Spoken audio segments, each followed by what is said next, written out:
kami hadir bersama tokoh-tokoh Bunda dan para pejuang-pejuang tentunya sebagaimana umat Islam dalam rangka meningkatkan umat Islamnya, tentu kami wajib mempunyai bersilaturahim kepada seluruh masyarakat, apalagi kepada para ulama-ulama seperti Bapak Kiai Abdul Alim dan beserta masyarakat Cianjur.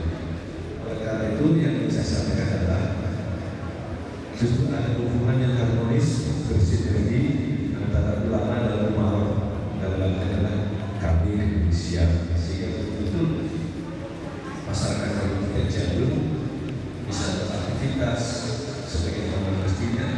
Saya sangat yakin dan percaya bahwa masyarakat Cianjur adalah sangat agamis, santun, lebih menyebar, lebih menyebarkan rasa persatuan.